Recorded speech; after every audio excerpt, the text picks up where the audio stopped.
आसन देखा कालपुरुषर तृतीय राशि मिथुन राशि आम जो मिथुन राशि व्यक्ति मानकर ए सप्ताह देखा ग्रहंकर स्थिति प्रथम आम कर्म क्षेत्र को देखिया कर्माधिपति बृहस्पति लग्न स्थान एवं कर्मस्थान शनि मंगलंकर जोग यही सब दृष्टि देखिले कर्माधिपति लग्न स्थान अर्थ कर्म एवं लग्नर कनेक्शन कर्म क्षेत्र में अति सुंदर फल दब किंतु दशम शनि मंगल अवस्थान शास्त्र कहूँ दशम पापग्रह शुभफल प्रदान करती एणु कर्म क्षेत्र में आप निश्चय भल फल पाइबे।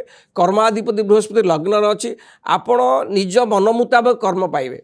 आपण कर्म क्षेत्र में जो जगह ट्रांसफर होगा चाहूथे यदि ए सप्ताह आप अप्लाई करेंगे निश्चय आप कर्म क्षेत्र मन लगी जगह ट्रांसफर निश्चय हे। उपरस्थ अफिसर साहय सहानुभूति आप पाखे प्रमोशन रास्ता खोली पारे विशेषकर जो मैंने डिजाइनर काम कर फैशन डिजाइन काम कर अति शुभफल पाइबे। जो मैंने आम एयर इंडिया काम कर अति शुभफल पाइबे विशेषकर कर्म क्षेत्र बहुत भल रसन देखिए मिथुन राशि व्यक्तिर बेपार वाणिज्य स्थिति किभली रोचे। बेपार वाणिज्य स्थिति की देखिले सप्तमाधिपति बृहस्पति निज गृह को दृष्टि दौरान और एकादश रवि बुधंकर अवस्थान उच्चस्थ रवि बेपार वाणिज्य आशा ठार अधिका लाभ निश्चय हम एणु बेपार आप दी पैसा भल लाभवान हेबे। बेपार वाणिज्य बहुत भल रहिबो।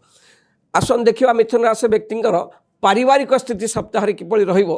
पारिवारिक स्थिति की देखिले परिवार स्थिति बहुत भल रहिबो। लग्न रे बृहस्पति अवस्थान लग्नस्थ बृहस्पति पंचम भाव को दृष्टि निक्षेप दृष्टि देवार परिवार शुभ कार्य मंगल कार्य देवता कार्य हेबो।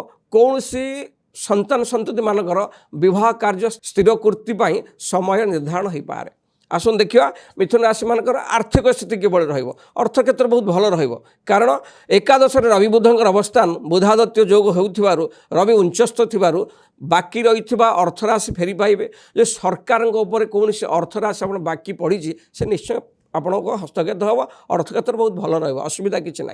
तथापि मिथुन राशि व्यक्ति विशेष माने समस्त अशुभत्व को दूर करने जदि चाहूँगी शुभत्व आहरी शुभफल पाइबापी हेले प्रत्येक दिन गणेश मंत्र पाठ करूँ एवं छोट छोट पिला छोट छोट 5 वर्ष छोट छोट पिला किसी खाद्य खाइबा को दिंतु देखिए जहाँ भी रिस्ट्रिक्शन खंडन हम निश्चय शुभफल पाइबे।